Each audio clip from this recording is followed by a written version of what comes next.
Hello, my name is Janine Vague, and I am a psychotherapist in the Columbus, Ohio area. And I'm recording today a discussion about having a healthy relationship after a narcissist. I've been working with survivors of narcissists for many years, and during this time, I continue to find new ways to help support the survivor as I learn myself. In my own evolution or increasing self-awareness as a psychology professional and a survivor of narcissism. So this is going to be a long video. I'm not sure how long, but it's going to be a long video. I don't have graphics because I'm not an IT person, so I don't have these brilliant videos to display here. And I'm going to be reading from a script that I wrote because I prefer to do that when I'm talking by myself on a video blog, because it helps me to stay focused and it helps me to keep on track with the topics that I want to discuss with you. Okay, so to begin, what I was stumped by for many years was how to really address finding a healthy relationship after a narcissistic parent and or partner.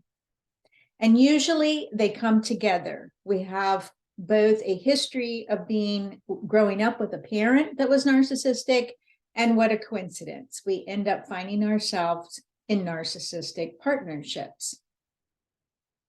As a therapist, I supported and empathized with my clients. I gave them tips on finding the right person, but I knew that something was still missing in the equation. I had already begun to see my own dissociation that I faced when I was in conflict with a person in a relationship in my family. I saw it, but I didn't quite understand what to do with it. Sure, I knew how to ground myself, but I found that I was continuing to go back into this dissociative state each time I was in conflict. And so this continued to intrigue me. It continued to bother me that there was something still more that I needed to understand about this. And so, wow, what a surprise when I find out that, unbeknownst to me, here I am in the middle of a relationship, well, at the end of a relationship with a covert narcissist. I was blinded for 15 months by love bombing and manipulation that was designed to look like a caring partner.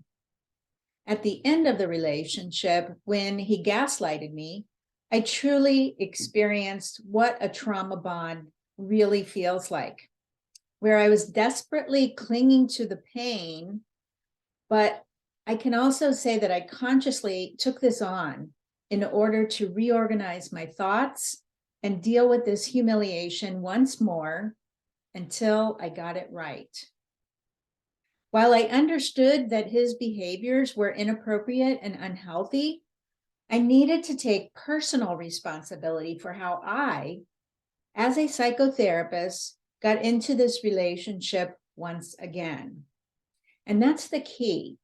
When you are feeling like I have it all figured out, I know everything, I don't need therapy anymore, that's when you need to continue paying attention. We don't stop growing in our life. We don't stop evolving.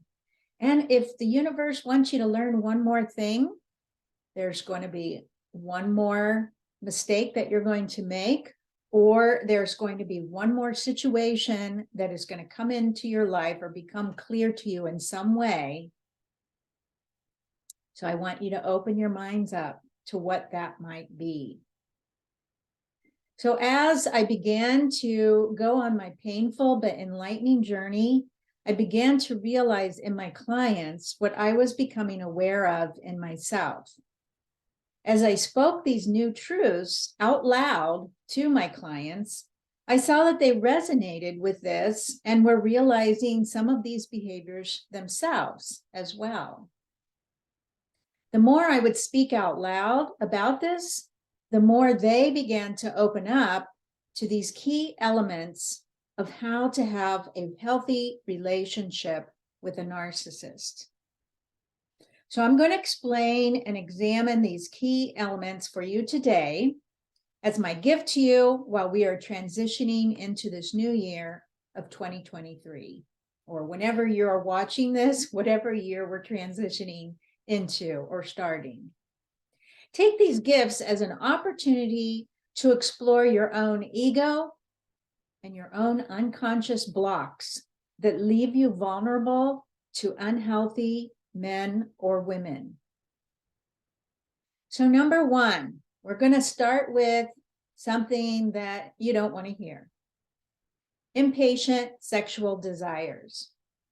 This is the first area that precludes us from being in a healthy relationship. Yes, we have a modern society right now. Our peers, our society is making it okay to be sexually promiscuous, but it's also a form of self-soothing. And it's normal, but we need to be mindful of what it is we're doing. This unhealthy sexual acceptance, jumping into bed with people too quickly, allows vulnerable people, like survivors of narcissists, to end up in bed with the wrong person. And not just survivors of narcissists, but survivors of abuse, survivors of trauma, whatever that you are surviving. We are all looking to self-soothe in that relationship, in that sexual relationship. We can kid ourselves into saying things like, it was different with him, or, but you don't understand, or we have chemistry. I've heard it all. I've done it all. In the end, it is only lust, impatient sexual desires. And ultimately, we are saying to our unconscious once more, I don't deserve to be loved. Having sex with a person right away means we don't value or respect our bodies. We are more focused on self-soothing rather than being true to ourselves. It would be better to have a piece of chocolate than to give up yourself so willingly to a partner who has not even said, I love you, or you have not even made up your mind that this is someone you want to be in a long-term relationship with. You can't be sure if this person is right for you until you have had many conversations with them and tested them on the following items. And that's what I'm going to address in the rest of this talk. So number two, I'm going to start out by mentioning these items: empathy, self-awareness, respect, personal responsibility, and values. A person who has these qualities is someone who is an authentic human being, or at least working toward integrity with their self. Someone who has values, someone who values you as a person as much as they value themselves, that is the key. How you go about finding these answers is going to take time and patience and getting to know the person. It is going to be more than a date, more than a month, and you have to remain conscious and mindful of what their responses are the entire time you are in this conversation with them, in this process of getting to know them. You have to think of this ordeal of getting to know, really know another human being as a conscientious interviewing process. One in which you are evaluating whether or not this is a human being that deserves to spend quality time with you and who you want to share your life with.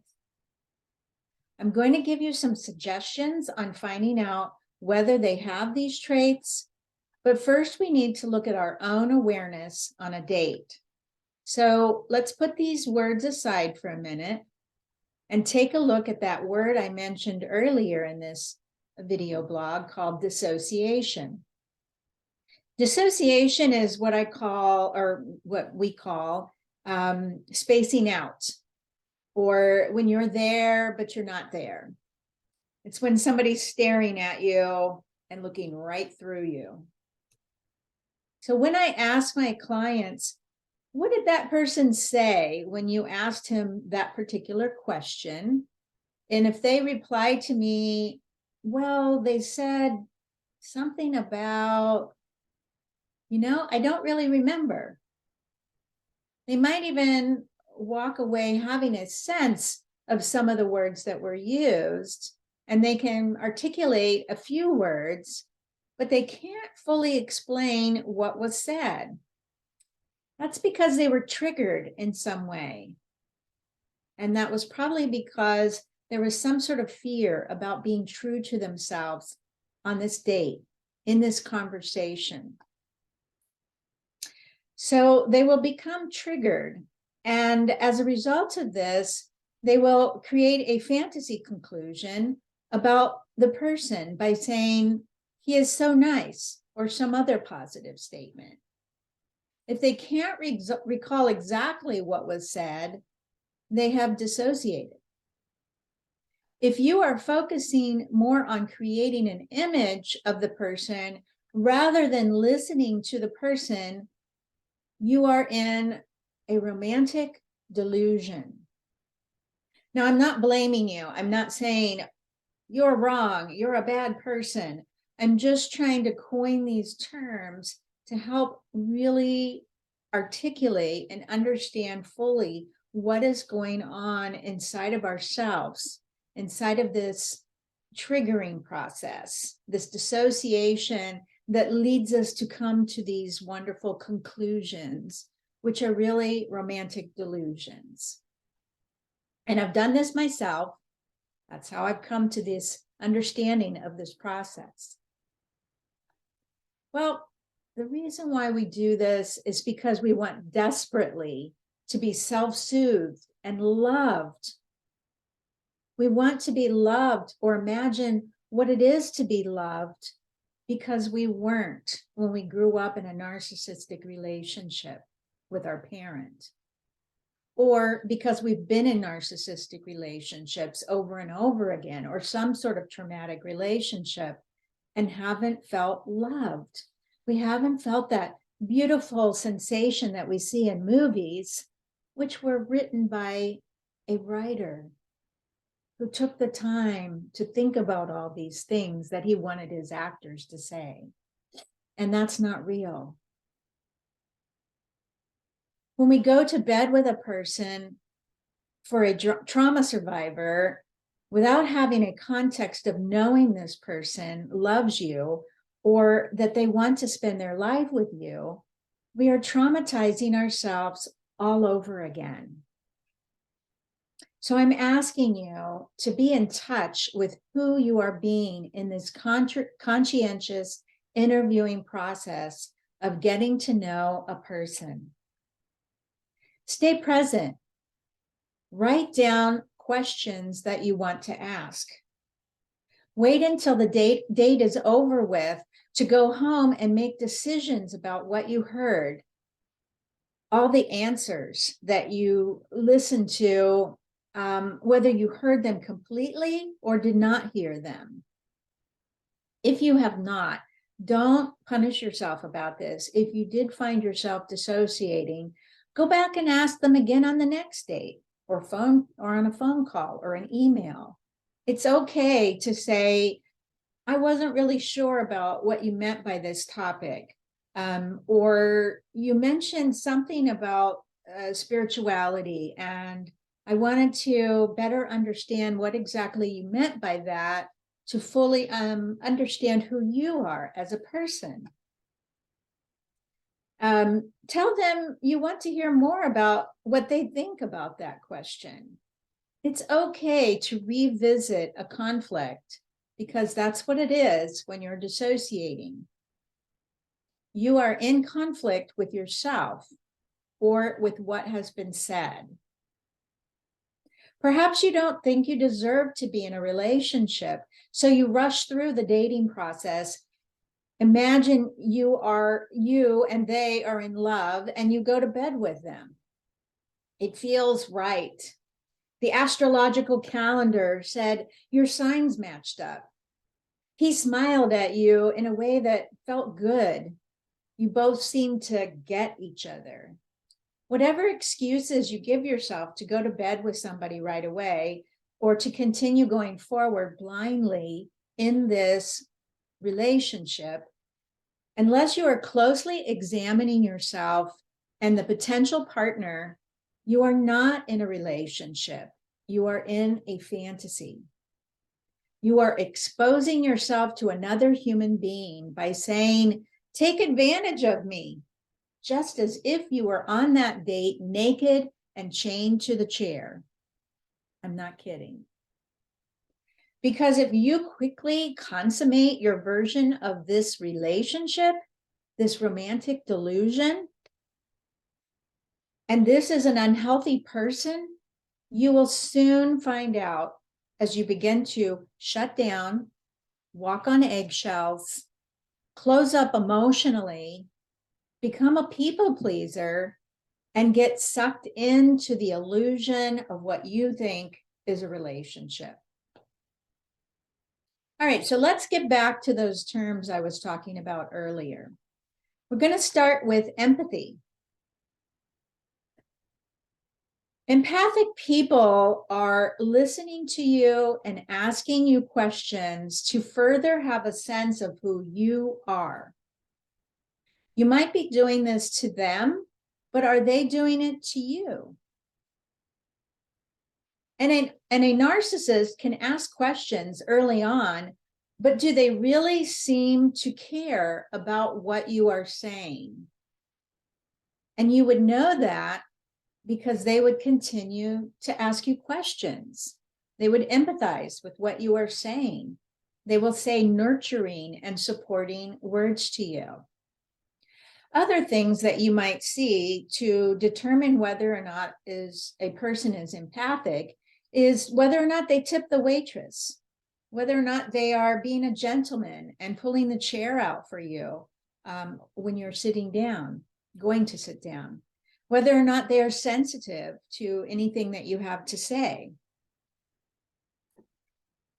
Do they address you respectfully? Do they compliment you? Not overtly. You don't want a love bombing going on. Do they challenge you with introspective questions?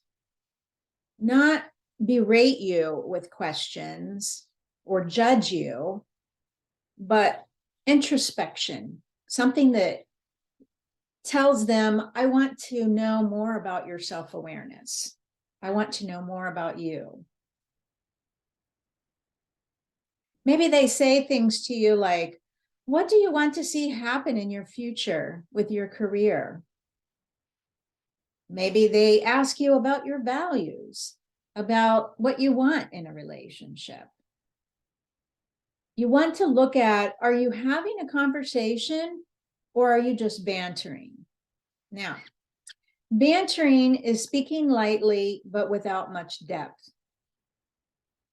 Talking about the weather, having a conversation about something, but not really going deep. You want to talk about, let's say you want to talk about their children. How do they speak about their children? How do they speak about their ex? On a first date, they shouldn't tell you all the graphic details about their split. Sometimes people do that because they get caught up in talking about their past and they go on a tangent. I mean, that's why I'm writing this script, because I know I have that issue of going on a tangent. So we make mistakes. We all make mistakes, but you can also let somebody know how. You can also set a boundary to sort of stop that process. How many people have they gone out with in their life? No, I'm sorry. How many people have gone in and out of their child's life? And that's really important, because you want to look at what their values are about their children, what their values are about themselves in general. If they've had lots and lots of people going in and out of their children's life, that's a red flag. If they are talking too honestly and openly and blaming, that's a red flag. But let's say they don't have children, they have animals. How do they talk about them? And if they don't have either of those, animals or children, how do they talk about their family? That's important to realize empathy. A person should not be overly involved or under involved with their children, with their animals, with their family. These are all things you want to pay attention to. There's having empathy, but then there's going too far. Some situations preclude under involvement, such as maybe they're being held back from that relationship with their child or their grandchildren, or they have an unhealthy family and they are trying to establish boundaries in this unhealthy relationship. You really have to gauge which it is, and it takes time to get to know which is which. A couple of dates don't determine whether or not a person is telling you the truth or if they are a healthy person. Narcissists are great pretenders and distractors. It takes 6 months to a year before they drop the act as a narcissist, as the love bombing person, as the player. Unless you are really cunning in learning and staying focused to this person in the dating process, you will be fooled once more. And unless you are not distracted by your evolving fantasy in your head, you will be taken advantage of. And big clue, your friends do not know the answer and are not the key in determining whether or not this is the right person for you. Only you know what is right. Trust your gut instincts and determine this yourself. Okay, so now we're going to go to self-awareness. With regard to your date, what can they tell you about what they have learned about themselves? Are they intrigued, and do they ask you questions about what you have learned about yourself in your journey, in your process of awakening, of becoming an enlightened soul? Self-awareness means that a person does not avoid your questions. A narcissist will, or they will say, well, what do you think? But that's kind of so they can mimic you. Oh yeah, I believe that too. Yeah, watch out for that, because it seems like you have a lot in common when actually they're just playing along. If they are spiritual or religious, what exactly does that mean to them? Are they quoting some religious book, or are they explaining what they believe it means to them? I don't want to hear a bunch of scripture. I'm glad that you have it memorized. Good for you. But what exactly does that mean? And when they're telling you what that means, are they judging and saying people who think this way shouldn't think this way? Or I hate it when people read the scripture and they think blah, blah, blah. Yeah, that's a red flag. Reading any kind of religious book, I don't care what the faith is, it should be a contemplative process. It should be about self-awareness.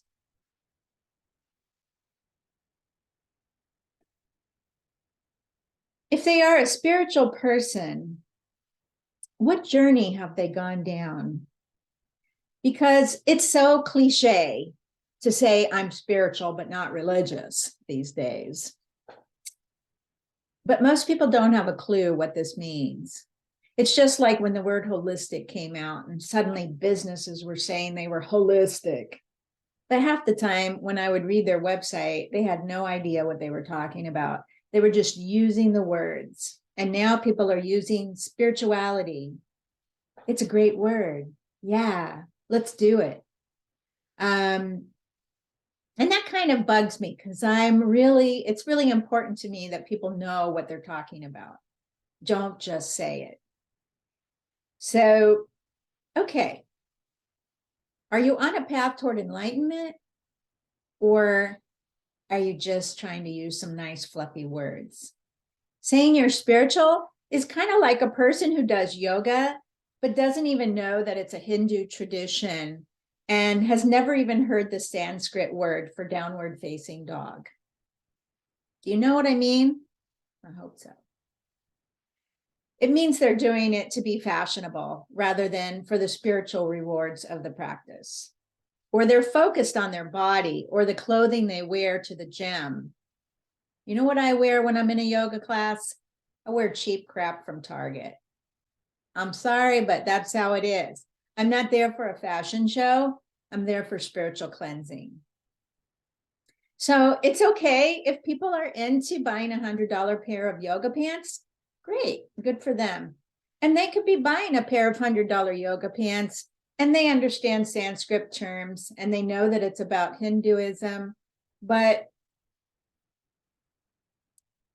is it really about their ego to say I'm in yoga? Or is it because they're on a spiritual journey and they can tell you about their process of working towards enlightenment, of achieving self-awareness? It's okay if they want to buy, if they're about the material thing, that's fine. But you need to realize there's a difference. And if you're in yoga and you kind of have this understanding about these things, you probably will. And if you're a spiritual person, you probably will. So self-awareness is not just about spirituality either. It's part of it. But it's about cleaning up your mind and your body. Being on a date with an obese person means they have very little self-awareness. And I'm not body shaming anybody, but you know what I mean. If you're not taking care of your body, you have an eating disorder. You're not focused on a spiritual process. Just as being on a date with a man who's been married more than once, and they sit there vocalizing and blaming their anger about their exes. Someone who is constantly blaming is not self-aware. Someone who's questioning themselves and their actions and life and the world around them is self-aware. We've all made mistakes in our life. We all have dealt with weight issues. We've all dealt with our appearance. We've all dealt with relationships after relationships. Otherwise, you wouldn't be watching this. But there's a difference between somebody who's on a track, on a path towards self-awareness, and someone who's stuck. And that's what I'm talking about. It's not about shaming. It's about taking personal responsibility. Self-awareness is a personal path. It is not something you can share with anyone. You and your partner might go to the same church, but this does not mean you can trust them. That you both have the same realizations or that you are meant for each other. Be focused on that. You have the same sun sign, you go to the same church, I don't know, there's something that links you together. That does not mean that the universe brought them and this is like a hint to you, you need to be together. That's not what it means. It means, what a coincidence. We have these things That's neat. It's really neat. But that doesn't mean that this is a healthy person. It just means they've been put on your path and there are these things. So don't take it to mean they're right for you or that you can trust them because you go to the same church or you have these things in common. We frequently get caught up in these things that we add to our romantic delusions. None of it means you are supposed to be together. Remember that. It just means you go to the same church. It just means you have the same astrological sign. It just means that you just happen to grow up in the same in the same neighborhood, or that you happen to have the same teacher and you never knew that. It just means all kinds of things, but it doesn't mean this is the person for you. Oh. And it's also just cute little anecdotes, little moments of cuteness that mean nothing if it doesn't add up to this person has empathy, self-awareness, respect, personal responsibility, and values. That is the only thing that is important to be focused on. Not the cute stuff, not the sex, not the beautiful person that he seems to be, just empathy, self-awareness, respect, personal responsibility, and values. All right, so let's go to number 6, respect. This is an easy one to see right away. Is the person cleanly and properly dressed? Are they shaven? Is their hair washed? Do they have a nice smell emanating from their body? And I'm not talking about perfume or cologne. That's a disguise. Are their shoes clean and in good shape?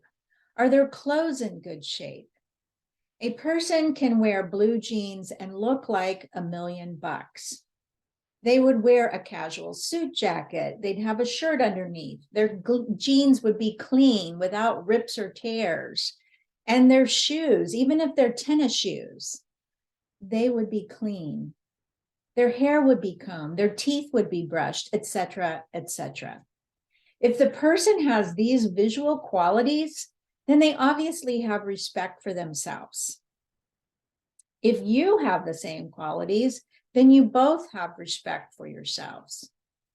A person who is dressed appropriately for a date is interested in you because they took the time to care enough to look good for you.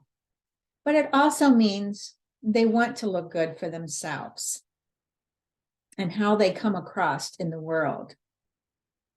It isn't just the clothes they wear, though. I just got started with that.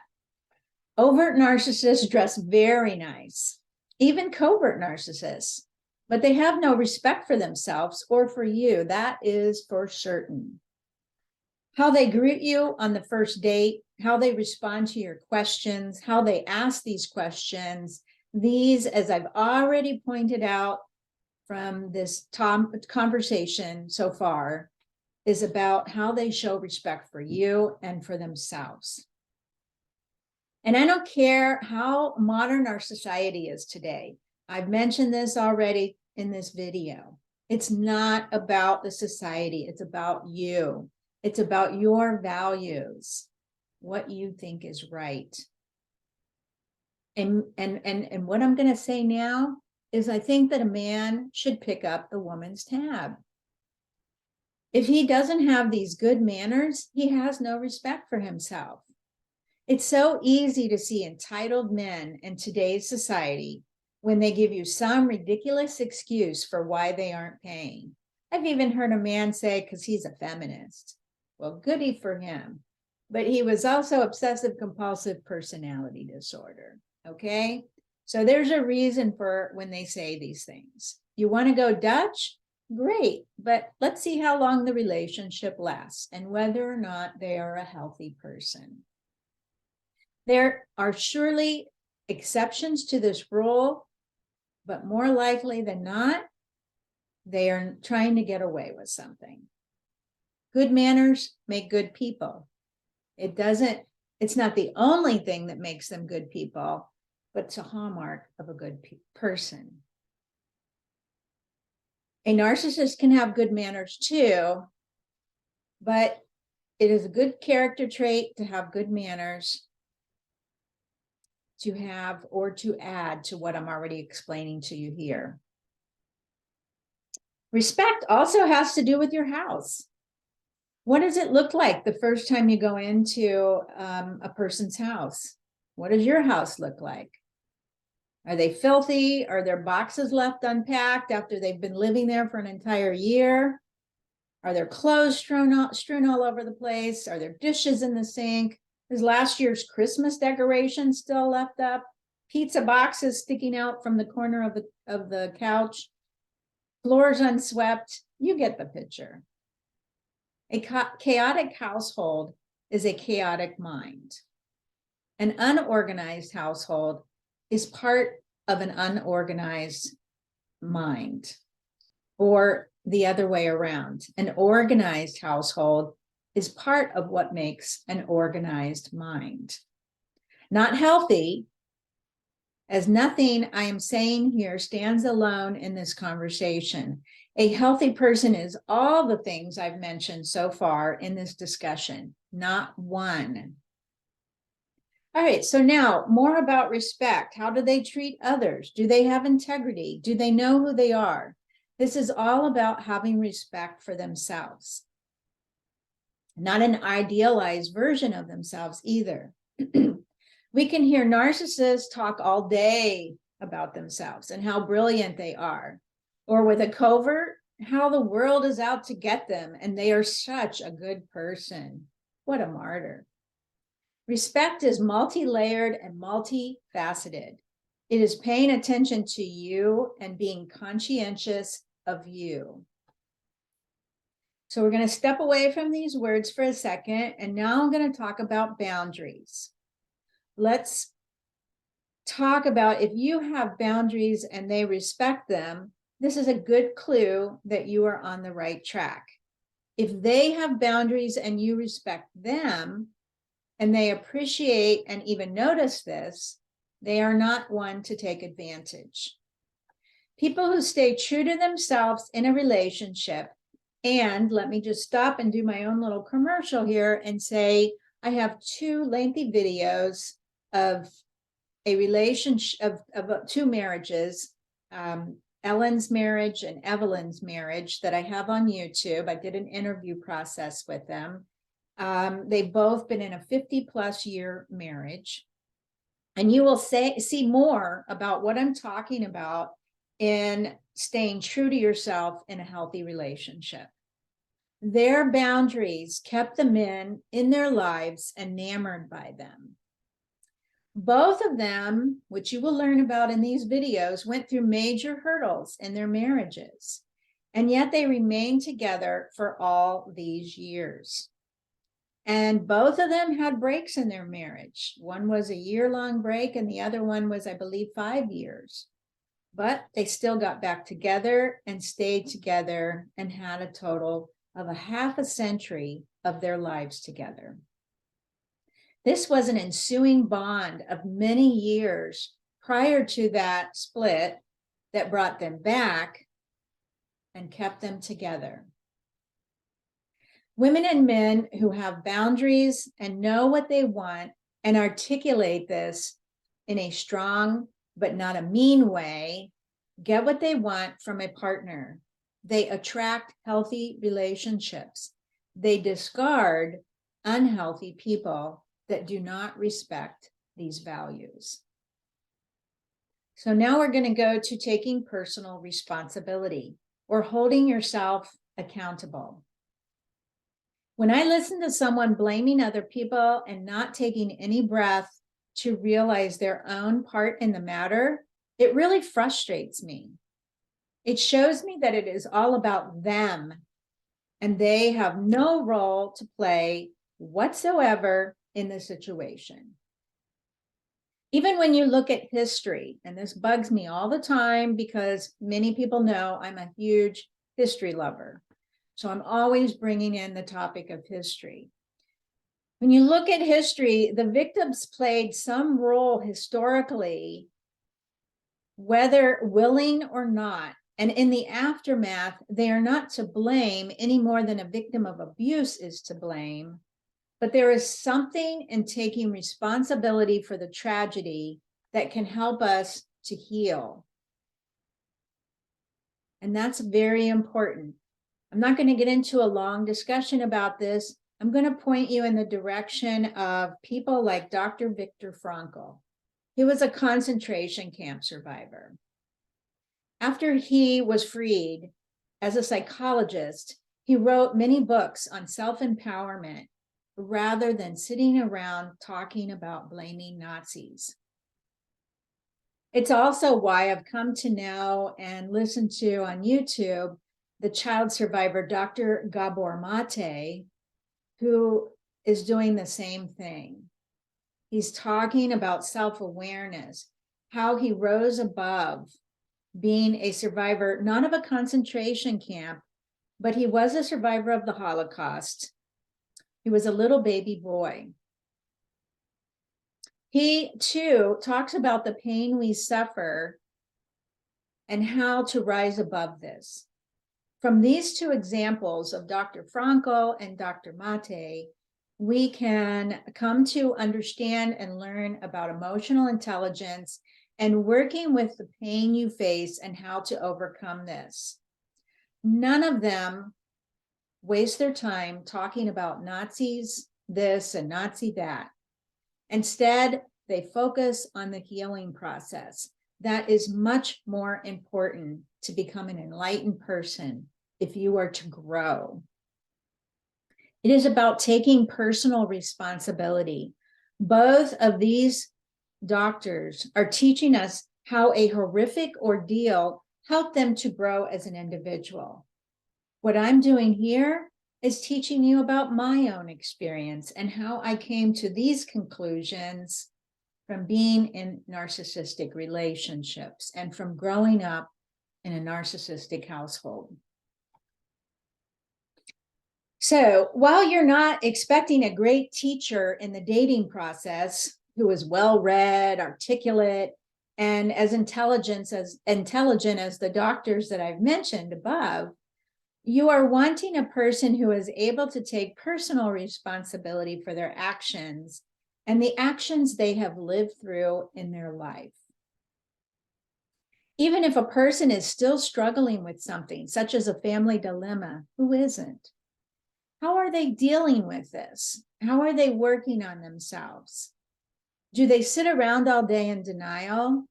Do they blame? Are they working around the clock, never taking a break, never taking time out for themselves? Are they giving excuses?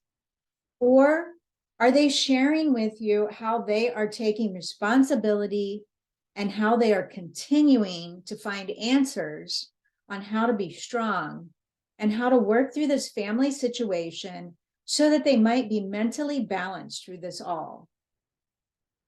Someone who takes personal responsibility and does not blame is on their way to becoming a healthy person. As Dr. Polly Young Eisendrath says in her book, Love Between Equals, A Relationship as a Spiritual Path, she says inside of this book that a healthy relationship is one in which both people are working on themselves mentally and spiritually. Both people, not you, but both of you. All right, so we're going to wrap this up by talking about values. Now, if you're a 20-year-old and your partner is a 20-year-old, and one of you is saying they're not sure yet what they want for their future, that makes sense. You're a 20-year-old. And I try to tell that to my young adults all the time. You're 20 years old. You're 22 years old. You're 24 years old. Of course, you don't know it all. That's okay. But if you're talking to somebody who's 40, 50, or 60, even a 30-year-old, they should not be saying these things. They should be very clear about the direction they're going in life. By now, they should have some sense of what they want. When you do face that older person who says, I'm not sure what I want from a relationship, run for the hills. Don't stay involved thinking that your love will persuade them to pick you. It's not going to happen. This is the sign of a very unhealthy person, that they don't know what they want. It more than likely means that they want to have a sex partner or someone to feel sorry for them. You don't need this. You want a healthy relationship. And that's what we're talking about here. Also, if they're afraid to use the terms boyfriend, that's a big red flag. They're playing games with you. Values are another hallmark of a healthy person. Many times, survivors of narcissists are afraid to assert themselves in any of the topics I've already approached here. So we're quick to conclude our values are their values. We want to be loved, and so we try to match ourselves and our words to their game plan. So that's where we're being dissociative as well. We're not consciously thinking that we are on this romantic delusion, creating this fantasy. But this is going to bring you trouble as you continue to create this fantasy that you're building. You're going to walk away with more anger, or hurt pride, licking your wounds in therapy when you don't make yourself clear what you want from a person and they accept that boundary, that value. If they don't agree that this is what they want, or end up leaving the table and not coming back, or stop sending you emails or texts or whatever, great, good for you. You've been saved. You've been saved from of troubling yourself with a narcissistic person, or a person who's just not ready. They don't have to be a narcissist, for goodness sakes, but they're not someone who's right for you. Don't blame yourself. Don't think, wait, I need to confront this person. I need to take it back. Don't do that. Don't run after them. Don't grovel at their feet. Be clear what your values are. Assert yourself to this person and be clear that both of your values match in various conversations, in getting to know them, and getting to know their family, and getting to know their friends. Don't hurry up to get into bed. Take your time to get to know them, to verify everything they're saying. If you really want to be in a healthy relationship, be patient in finding out who this person is. Once you've waited and got to know them more, you will enjoy the lovemaking much more because you have waited and gotten to know them more. And you will find out that it's not love, that it will be love, not lust. By waiting, you will have love. That's what I want to be clear about. You will join each other in the bedroom and have romance and even great sex because you have waited to find out if you actually do have something there, and to find out if this person and you actually love each other. It's a beautiful experience being in love and making love to a person. Not sympathy, not lust, not a romantic delusion, just true love. Have that. Want that. And take time to be patient and respect yourself. This has been a long video.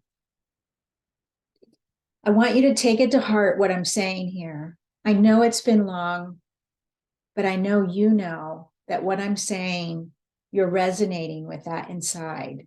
You know your ego has gotten away. You know that you've been deluding yourself time after time after time. You know you've been dissociating.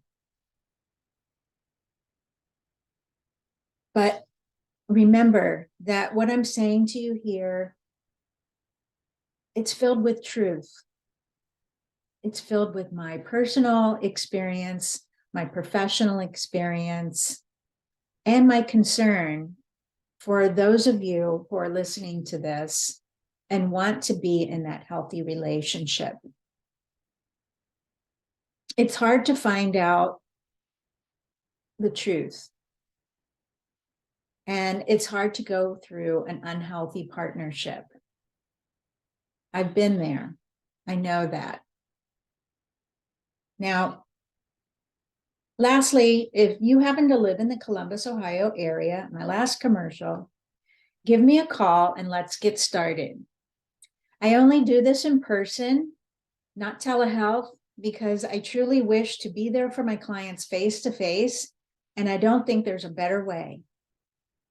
If you are unable to do this in person, and you're not already watching this on Udemy, I do have a workshop called Survivors of the Narcissist, where you can learn about having been with a narcissistic partner or parent some more. And if you're watching this on YouTube and not on Udemy, there's going to be a link for this at the bottom of this video. So thank you for being patient. I've really enjoyed being with you here today. I've enjoyed discussing all of this with you.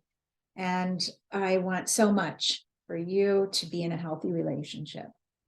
If you care to share it with me, I would love to hear what happens as a result of this, of listening to this video, and how it's helped you in your life. Thank you very much, and have a wonderful life and a wonderful journey towards self-enlightenment, towards self-awareness, and towards enlightenment.